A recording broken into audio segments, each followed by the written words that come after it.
Hello, welcome back to Real Wisdom Artificial Intelligence. So, I'm staying in my India colors for this entire week. For more on why I'm doing that, you can check out this week's newsletter edition of the Wisdom Hierarchy. It's available both on LinkedIn as well as Substack. At a high level, it is to celebrate the Indian women's cricket team winning the ICC World Cup over this weekend. Now, let's get started for today.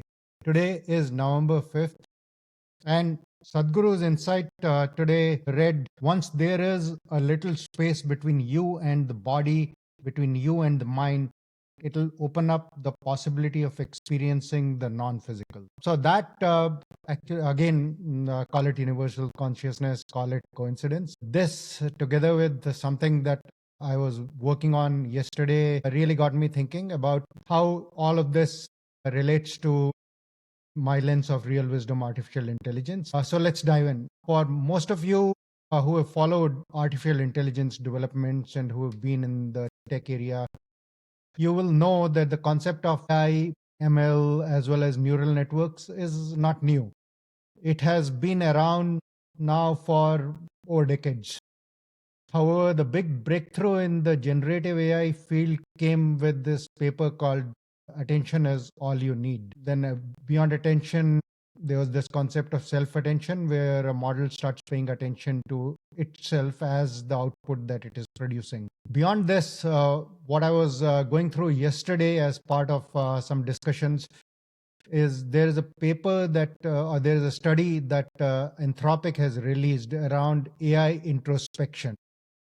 While the study is extremely detailed and a very, very interesting study, I highly encourage you to go check that out.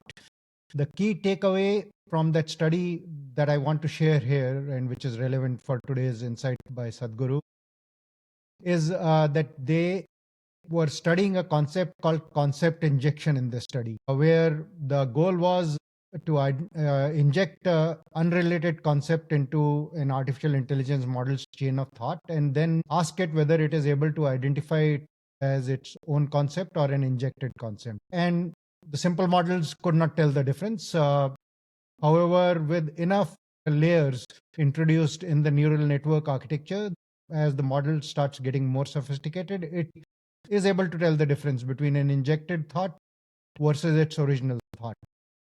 Now, while all this is an extremely detailed technical study and based in neural networks, but all this talk of attention, self-attention, and introspection based on creating layers and a space between the previous thought versus the next thought, all this sounds deeply spiritual, doesn't it? So, as I was reflecting on this, I could see that with AI, we are applying a lot of the spiritual concepts to the development of computer science and algorithms. And that is the power of artificial intelligence. That is why AI by itself it's a disembodied form of intelligence. So there is already space, it's non-physical. And now with attention, self-attention, introspection, and all of these studies, we are developing artificial intelligence such that there is space created within artificial intelligence, so it is not identified with the thoughts that it is generating. And that's extremely spiritual. There's a thing or two we can learn from that and create a little space between us and our thoughts and not get identified with those thoughts. So the next time an obnoxious politician, your irritating boss, or that pesky coworker does something that injects a thought into your conscious stream, step back, create that space. Be clear that that thought is not you. You are just the awareness. And once you become that awareness, the thought will lose all its power on you. So this is what we can learn from artificial intelligence as far as creating the space between us and our thoughts is concerned. However, we humans have more than our thoughts. We have emotions, we have energy. And while, as Sadhguru says, we are not these things, we are not our body, we are not our mind, we are not our emotions, we are not our energy, they are ours. And that is where creating this space between all of this and then experiencing and enjoying whatever is the body, mind, emotions, energy. That is the true experience. That is the true human experience. That is what being human is all about. And that is something only we humans can do. And that is the journey from intelligence to consciousness that I have been writing about. And that is the Rashmi journey. So, with that, today's dose of Rashmi is unconscious intelligence gets entangled in what is yours, your body, your thoughts, your emotions, but not you.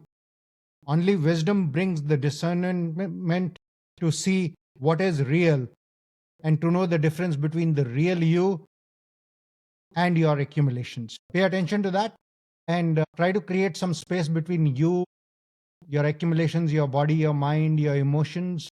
That is where, once you create that space, that is where wisdom resides. That is where you will find true peace, and that is what truly being human is about. Thank you.